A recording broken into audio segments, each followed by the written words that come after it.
everyone, and welcome to Talking Good Game. It's match preview of West Ham United against Wolverhampton Wanderers. Gonzo, kick us off with your thoughts on Wolves, please.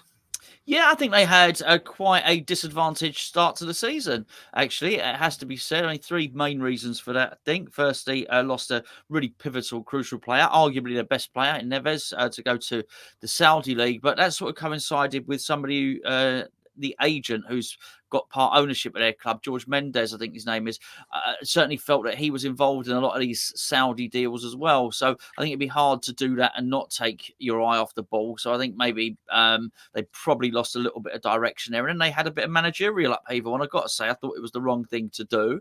They end up getting Gary O'Neill in. And I think it's worked out really, really well for them, actually.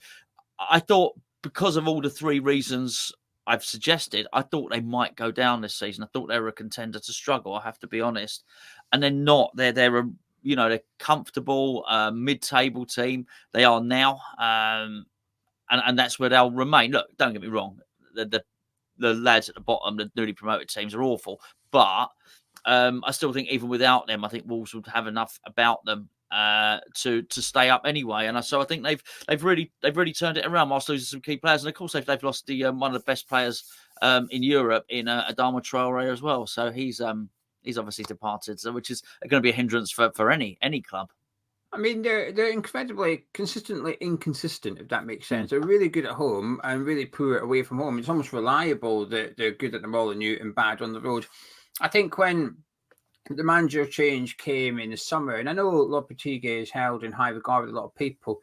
I've never really taken to him for some reason. I'm not really being convinced by him when he was at Wolves. So when he left, the circumstances weren't ideal with it being so close to the season. They allowed him to sell players, but wouldn't allow him to buy players. Very strange strategy. I think if you're going to allow the manager to get rid of players but not bring them in, I think that's a risk. So he left over confrontation with the board over that. And then I agree with you about Gary O'Neill. We'll get onto him in just a minute. So not ideal preparation. I expected them to be in a relegation battle. And I would argue that they're possibly where I thought they'd be at this stage of the season, which is upper bottom half of the table. I thought they'd maybe be closer to the bottom, but because I thought the promoted sides would be doing better than what they currently are. So I'd say that Wolves are where I expected them to be, possibly doing better after, you change your view on everything. So once Lopetegui left and O'Neill came in, I thought, whoa, that's not good. But with the benefit of hindsight of where we are now, it's probably the best season to bring in an inexperienced, because he is an inexperienced manager, to bring in one of those, to allow him to learn in the Premier League, to allow him to get to grips with his new club, to bed in a few youngsters like they are doing, to change the old guard, if you want to call it that. Because I've always thought Wolves have never really recovered from two things. One, Jimenez's injury, and the second one, selling Jota to Liverpool. I think those two things really Wolves haven't really recovered from that. So in the summer when Neves left, as you said, but also Jimenez and also João Moutinho, who was a big player for Wolves, it's sort of like the old guard's gone now, and Conor Cody left not too long ago as well. So the players that have been the spine of the team since returning to the Premier League has left. So new manager, new players, new identity, if you like. And I think this season, because of how crap those three promoted sides are, it's almost the perfect season to do it because there's no risk. You can have a poor season and still stay in the Premier League. So it's not that bad a situation come the end of the season. In regards to Gary O'Neill, then, while you were surprised he got the job, have you been impressed by the job he's done thus far? Yeah, I mean, it's one of those weird situations where everyone benefits, don't they? Because I thought it was the wrong thing. It's just sometimes you just get it wrong. You do it wrong. Actually, it was the right thing for Bournemouth to do in the end because, well, I think Bournemouth will finish above Wolves. I think Bournemouth will finish above quite a few teams, actually, this season. Got some number of players to come back, and they just really the boss really impresses me. So what they've done, it was the right thing. I think they've upgraded on him, but I also think it's really worked out well for Wolves because I think Gary O'Neill is making himself into a Premier League manager, which I think is really good. A sort of steady Eddie thing. His job with Bournemouth was brilliant last season, which is why I thought it was maybe a bit harsh on him getting the boot. But as I say, in retrospect, it looks like a wise strategy from the direction that the club want to go in terms of Bournemouth. But I don't think in terms of Wolves, it's actually a really, really shrewd appointment. Right manager at the right time for them with the upheaval. You left the Adama Traore off your list, by the way, of players. On purpose. I think upheaval, the right manager at the right time to come in and look after him. So I'm very, very impressed with him. He's impressed me off the pitch, if you like. I think when I watch Wolves, they're okay. They've got the entertainment element in some games. I see them. They've got the correct tactics in some games. I see them, but there's other times I watch them. I feel like I'm watching a side with an inexperienced manager. I felt it sometimes with Bournemouth last season, and not at the very start when he first went in and they hit the ground running. But when they came around to play us, really, it started to get a little bit iffy. O'Neill started moving players around. He started going to wing backs and didn't quite work. And he's gone into Wolves, and when he first arrived, I felt you could tell. I thought maybe they had got it wrong. I thought, I'm not sure about this. But he's now starting to settle down with the way that he wants them to play, and it's okay. But off the pitch, I've never really, I say we didn't warm to him. I've been neutral towards him. I didn't like nor dislike him when he was at Wolves or at Bournemouth. But when he was on Monday Night Football, I can't recall the game, and he spoke. And I like managers going on there because you get a real insight to their thinking, their mentality. They get asked about certain tactics to do. Yeah. So live on Sky, they're forced to almost explain their tactics. And I love it. It's a really rare insight. Thomas Frank, when he was on Monday Night Football, was the same. But O'Neill went on. I thought he was absolutely brilliant the way he came across. And a couple of weeks later, they had that sort of VAR incidents against Fulham. I thought he handled himself really well. So away from the pitch, in regards to how he conducts himself in front of the media, I'm thoroughly impressed by him. I'm finding myself really warming to him through that avenue rather than what Wolves are doing on the park.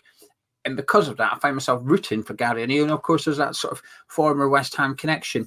Now, earlier this week, Gonzo, Michael Carrick it was leaked that we were potentially speaking to Michael Carrick, and it was also leaked that we weren't speaking to Michael Carrick.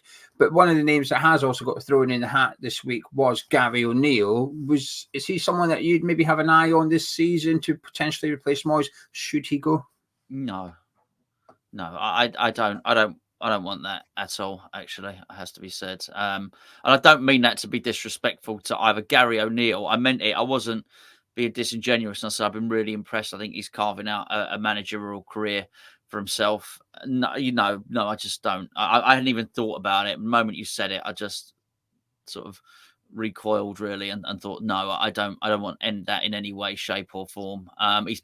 Wolves a perfect club for him. Sounds really arrogant. There's no way of saying it without being arrogant, but they're where they are because of those three major problems that they had. I think he's perfect for them. It's all about keeping them in the Premier League this season, which I think he can go on and build for that. West Ham aren't that at all. We're about to increase the stadium to 66,000. We're competing in Europe. We just won a trophy. We've got the best crop of young players in the country. We got another investor coming on who's worth, we've got billions. Three of our investors were billionaires. We're not in the same place as them. We've got to. We're different. We've got to start looking a little bit bigger than that at the moment, I think.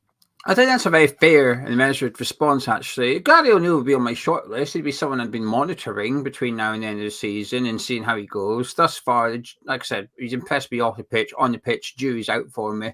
But he's still, I say new, it's middle of December. He's been there nearly 4 months now, 4 months roughly. He's been there. Is that long enough? Probably not. I think it might come a season too soon for O'Neill to audition for the West Ham job at a different club, if you like, because it's not really his club per se or his team. And I agree with you. I think he's possibly in the right place at the right time because Wolves almost need a couple of boring seasons. It feels like there's been a little bit of upheaval at that club with Nuno and Lopetegui, and actually what they need is just calmness, stay away from the relegation battle, just survive, try and change, bring new players in. And he's got a few youngsters in the team as well. Let them settle in, and then maybe next season look to kick on a little bit. Final question on Wolves then. You know what's coming? Persian I like Neto. I won't play against us. I think he's a good player. Virgil van Dawson, the Dawsonator, big doors. Obviously, we're very fond of him at West Ham. Cunha is a good player in good form. Wanky Chan is really good. Really like him. Yeah, look, mate, they got some good players there. Oh, so I like Semedo actually as well. I thought it took him a while to settle in, but he's looking better now. I've never warmed to Semedo. Yeah. I've seen him have some good games, but more often than not, he's bang. Actually, I think he's one of their weak points for this weekend. He's someone that he gets beat frequently at the back post, so we can get the ball out right, an hour right, and start crossing it to that back post. There's an issue there for Wolves, in my opinion. So he's someone I'd like to see us attack actually and identify possibly as someone to get at. I think Ait-Nouri is someone I've always quite liked, and when you see Wolves without him, he's not the same player anyway, but you notice a drop off when Ait-Nouri's in the side and he's not in the team. I think Bellegarde is someone, I don't know if I just tune into the right games, but when I see him play, he always impresses me. He can cope with the physicality of the Premier League, gets forward relatively well, joins up well in the attack, and he's quite brave. I can see him try and take players on, try and create things for him. And I agree with you about Cunha. He's finally coming into his own. He had a bit of a slow start when he rocked up at Wolves, and what was it, 35 million they paid for him. It seemed maybe a bit chunky because he arrived on loan with the clause in the summer, didn't he? And based on his short loan spell, I don't know if I felt that 35 million was a fair fee. Now he's gone there, and this season you've definitely seen the 35 million. You've seen the player that we thought Wolves were acquiring when they got it. I know I asked you about who you admire, but I think Jose Saz dropped off like a cliff. When he first arrived in Premier, I never really heard of him. Come to Premier League, I was really impressed by him in his first season, but I think he's been really poor this season. They've got Bentley on the bench, who is someone I've always fancied at West Ham in years gone by when he was a youngster. I was always quite keen to see him to West Ham. I think he's maybe a West Ham fan, isn't he, David Bentley? I think so. I think Bentley's a West Ham fan. Wolves is sort of substitute keeper. I could be wrong on that. Honestly, I didn't. That's news to me. I didn't know that. Someone I'd always would have liked us to have taken a punt on when he was in the lower leagues, but I think he's possibly better than Jose Sa at the minute. I think Sa's just, I don't know what's happened to him. I used to be impressed by him, but now I think he's a hindrance to them. Anyway, enough about Wolves. Shall we talk about West Ham? I think we should. Well, let's start with a bit of team news as always. Approximately 3-4 weeks ago, David Moyes said Mikel Antonio will be back in 2 weeks. He's still not back. There's no news on him. Edson Alvarez had to be substituted against Freiburg with a dead leg, but the assumption is he'll be fine for Sunday's game. Areola was back on the bench against Freiburg, so he is in contention for a start for this one. So bar Mikel Antonio Gonzo, I think we've got a full squad of players to choose from. So with all that in mind, with the dodgy wrist and the good form of Fabianski, who would you like to see in the sticks on Sunday afternoon? Nothing wrong with my wrist. I'll give you my opinion anyway. I would keep Fabianski in there, actually. In fact, spoiler alert, I'm going with exactly the same team that played against Freiburg. Exactly. What have we said that for? I don't know. We're meant to talk about for the next 10 minutes. I'll justify myself, or we can edit that bit out, can't we? You just ruined the preview, haven't you? Oh yeah, not really. It's not like everyone's hanging up for that bit. Do you know what I mean? It's not like the lottery where you've got to go through like the first bit just to wait for the numbers to come out. No one cares what my team is. Well, I might want changes. Well, then let's discuss your changes, Jim. Well, why would you keep Fabianski in goal, though? By the way, just. Well, I don't know. I think he's done all right. I agree with that. Change my tune. Just look, I would prefer. Areola's my number one goalkeeper, right? Doesn't sound like it. Sorry. Doesn't sound like it. Well, no, he's my number one goalkeeper, right? But so you get a good value out of this now, even though I've said the team. We haven't. I'm just dragging it out, really. We're still on the goalkeeper. I've got to stretch this bit out. We're still technically on the goalkeeper. What I'm saying to you is, I often talk about, playing for the shirt and keeping the shirt if you perform well. And I can't go back on my own rules just because I prefer Areola as the number one goalkeeper. I was pleased with Fabianski, and he signed a new. Is that news? Is that, do people know that he signed a new deal? Does everyone know? Yeah, we've triggered the clause. Yeah, okay, brilliant. Right, okay, yeah. So he signed a new deal now, and which is brilliant. Why not? Why not put him in there? I'll tell you why not. Because my rule, you've got your rule. My rule is, if a shirt ate up for grabs, it ate up for grabs, and Areola's gloves weren't there to be taken. I think Areola was playing well, got injured. So while Fabianski's come in, and he has performed well in 2 of the 3 games, it wasn't really, the spot's not really there. It'd be a bit like if Bowen was in, well, when Bowen was injured and had to miss a game, as soon as he was fit, he's going straight back in because Bowen's spot was never there to be taken. So I would have Alphonse Areola back in for this one. But I echo what you said. I've been very impressed by Fabianski. I think he's done really well, and I think the club have put this news of Fabianski's new contract out at the right time, in the sense that off the back of a couple of good performances, now we tell the fans because they're more likely to be acceptant of it. Whereas if we put it out when he's had a couple of howlers or whatever, I like how they put it out after a clean sheet against Freiburg and not after a 5-0 dropping by Fulham. Yes, I don't know what else. I've been busy today. I don't know, but obviously it's been done for a little while. So timing is everything, isn't it? So leaking the news after a clean sheet and winning the group stage of Europa League. It's good. Anyway, speaking of keeping, I think we've done a good save for the preview so far, dragging that bit out. Let's do 10 minutes on the right back situation. Well, back four, I agree with you. Sufal right back, Mavropanos and Gerrard in the middle, Emerson. Why Mavropanos over a rested up Kurt Zouma? Listen, you could rest him. Honestly, you could rest him. You could send him to a spa, give him a massage. You could send him on holiday. Kurt Zouma, he wouldn't come back any quicker. That was not good, what we saw. Okay, listen, a lot of them were terrible against Fulham. Let's be fair. A lot of them were terrible.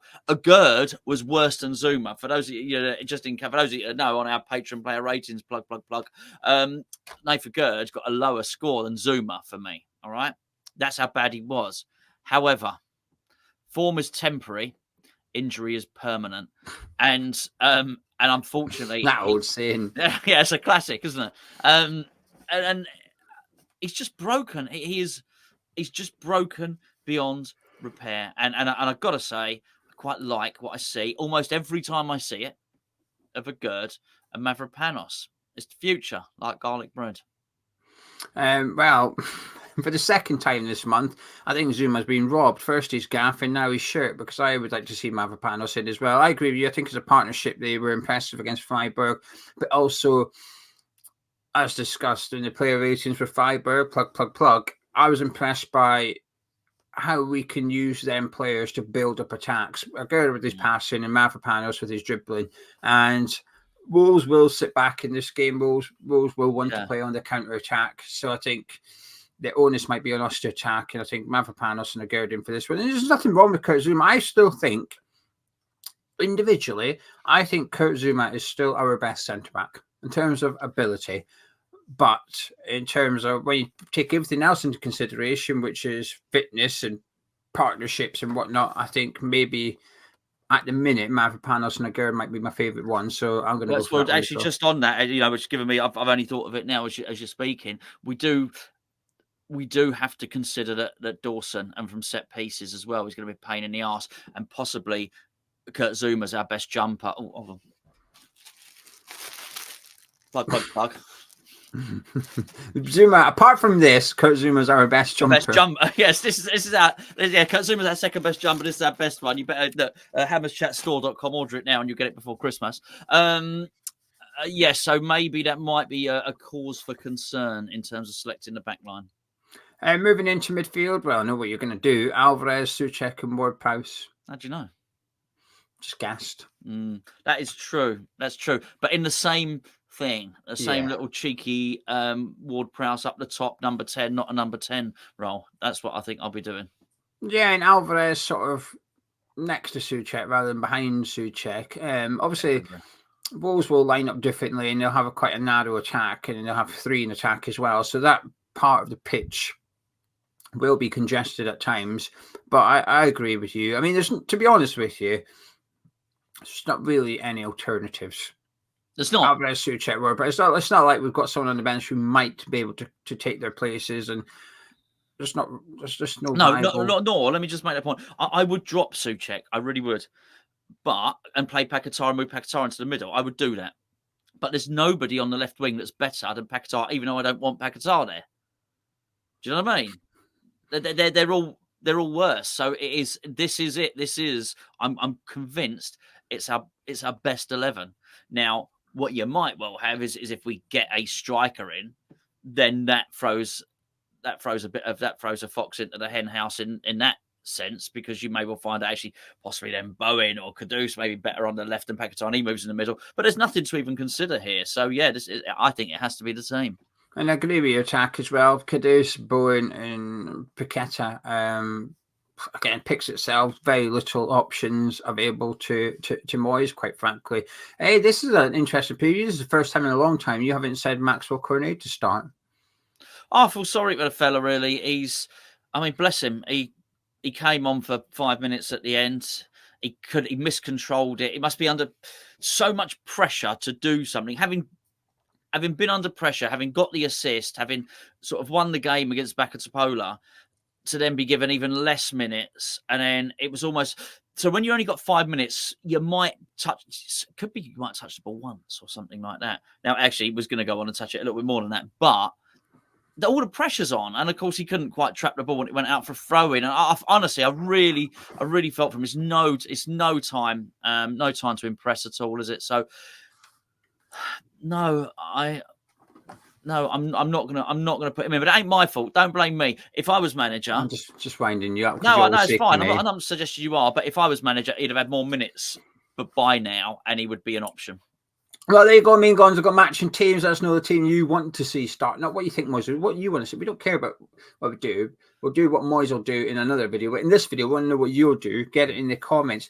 Do you know something, Gonzo? I actually think the importance of this game has been massively underplayed because of the European game. Understandably, that was an important game. We needed to clinch top spot. We've done that.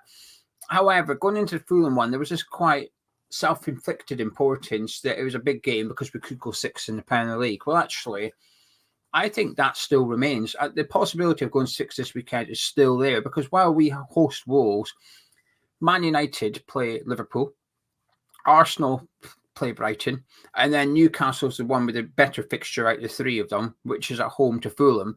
So and we've just discovered how good Fulham are at the minute. So Newcastle got a tricky one against Fulham, Brighton are away at Arsenal, and then Man United take on Liverpool. So that's a win. I mean, that's Man United losing. But my point is, if we win this one, there's a good chance the 3 teams above us, preventing us being 6, will not just drop points, lose this weekend. So I actually think the opportunity is presenting itself once more going into this one.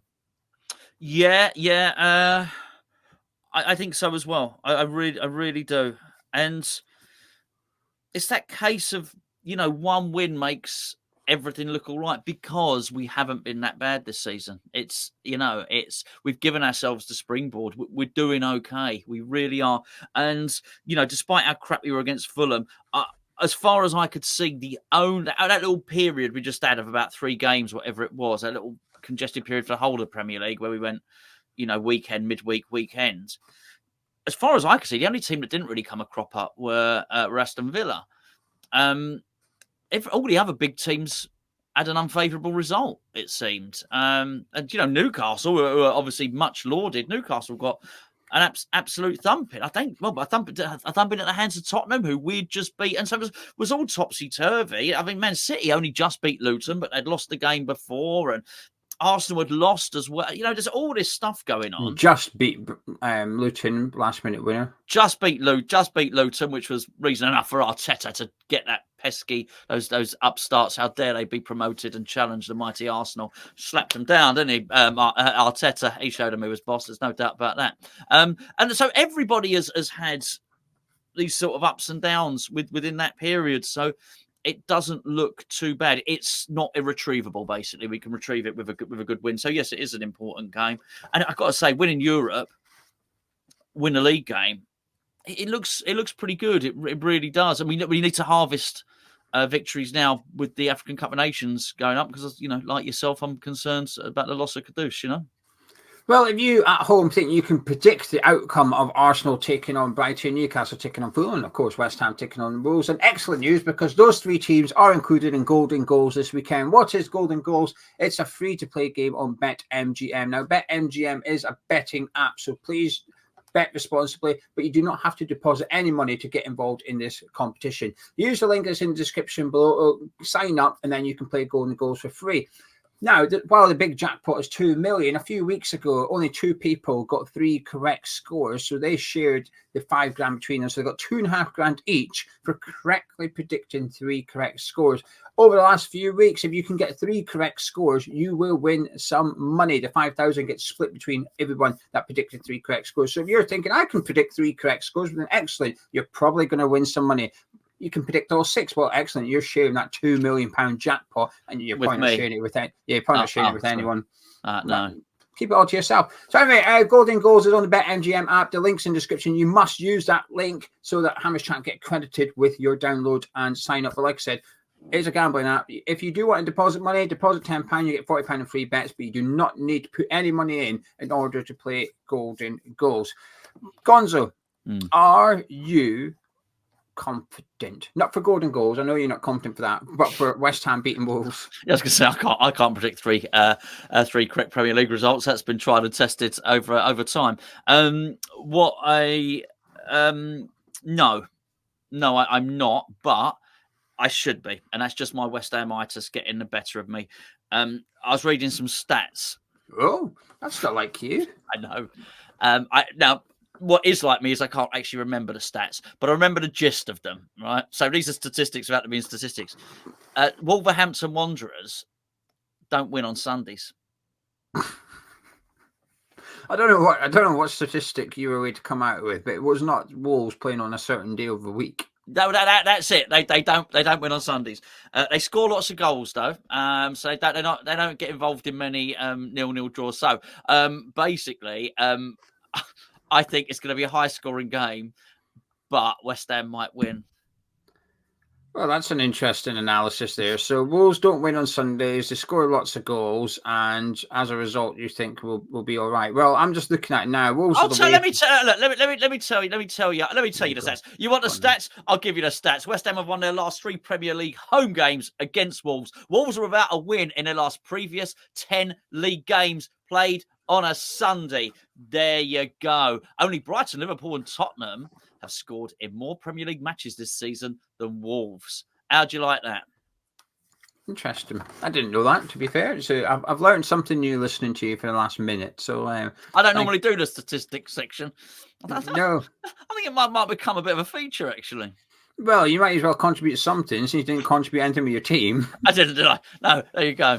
Same as last time, thanks. Let's move along. And download that thing. Yeah. And buy a jumper. Yeah, I know why. Because you were itching to tell us that Wolves don't win on Sundays. You were wanting to speed the preview up so you could that's the best bit. That's what they've been waiting for, that particular bit. But people probably fast-forwarded through the past 30-odd minutes just to get to that. The stats that's why I promoted BetMGM in this bit in case they skipped the Wolves bit. But you know what you're like, West Ham. You're only here for the stats. You're only here for the days of the week stats. Anyway, I'm confident, and I don't like it. I don't like when I get this confident because my expectation then rises, and if we lose, it pisses me off more than it does if I'm not expecting anything. That's why the Spurs win was thoroughly enjoyable, because at the start of the week I was dreading it. Now, granted, prior to the game I was starting to think we could win, but I think that was just excitement more than anything. But for this one, I think we will win this game. I was really annoyed after Fulham. However, given the news, and it was news, that we shut the training ground for a couple of days, and then when you see the level of performance between Fulham and Freiburg, I am willing to accept that there was a sickness bug and it did actually impact the players. I think sometimes it can be maybe used as an excuse a little bit too easily, but I do believe it was genuine. It probably did take its toll on the players. And should we win on Sunday, I think Wolves will be gone. Not Wolves, Fulham. Like Fulham memory, if we win on Sunday, I think the Fulham memory will be gone from memory. It'll be just forget it ever happened. We lost 5-0 by Fulham. Speak for yourself. Yeah, struggled to get that one out, didn't I?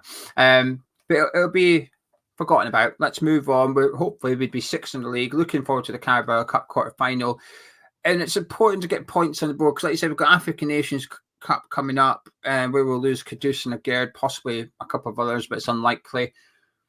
But not only that, we are going to have to rotate at some point, and I almost want to get enough points on the board that if we do rotate and it costs us, we can probably take it on the chin and move along to the next game pretty quickly.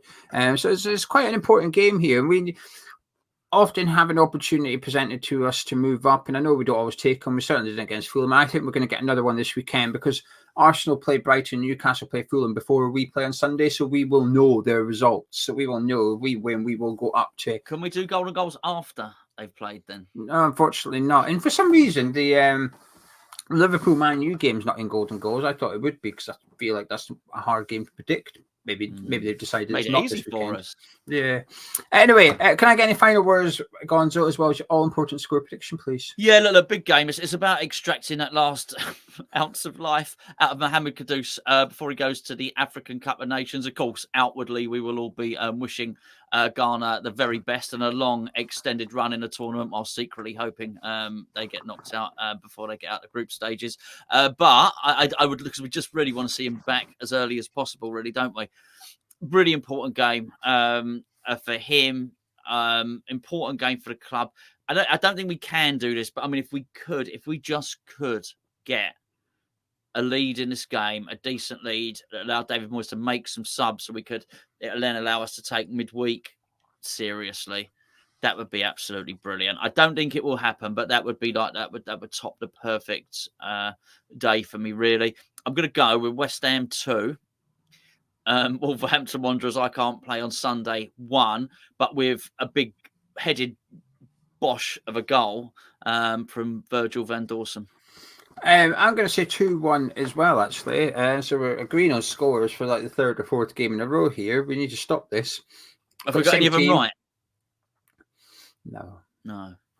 We've got the same team, same score prediction, and we get them all wrong all the time. So I don't know why people tune in, but here we are. Well, we know that for the stat attack. Yeah. The one thing I was going to say, actually, I was going to say in my video earlier in the week when I was complaining about Moyes, complaining about fatigue, ironic, I know, but I forgot to mention it. And then you've just triggered my thought process. And I think this is quite an important thing, actually. Do you know when you said, like, hopefully we can take a lead so it allows Moyes to do subs? Well, yeah. Perhaps traditionally, I think is a fair phrase to use here, when we do go ahead, we can sit back and try and protect a 1-0 lead rather than go for the kill and get a second one. And if we continue to do that, we will never have the opportunity to make subs. So, because the game will always remain close. If we are protecting a 1-0 goal lead, we're never going to have that 2-goal cushion in order to do the subs. So actually, his tactics can sometimes prevent us from getting that second goal, which will. So his tactics, indirectly, the domino effect is that he prevents himself from being able to do subs because of the tactics he deploys if and when we take a lead. So that's got to change a little bit, and I'm hoping it does on Sunday. So I agree with you. 2-1 West Ham. Anyway, if you guys at home want to get involved with some Christmas jumperage, go to hammerchatstore.com. If you order it before Monday night, I can guarantee it'll get there. I can guarantee I'll post it and it should get there for Christmas. Up to the Royal Mail to do the last part. I'll do my bit. I can guarantee you Hammers Chat will do our bit. We'll get it sent out to you. There's plenty of Christmas jumpers in this design. The other one we've got low stock on, but this one there's plenty of it, especially in extra large and double XL. So go and get one. Download the BetMGM app, please. It helps out the channel. Myself and Gonzo will be live at 12:55 on Sunday. If you're going to the game, enjoy it. If not, we'll see you back on YouTube. Please drop a like on the video if you enjoyed it. Subscribe to Hammers Chat. Myself and Gonzo. Catch you in a bit.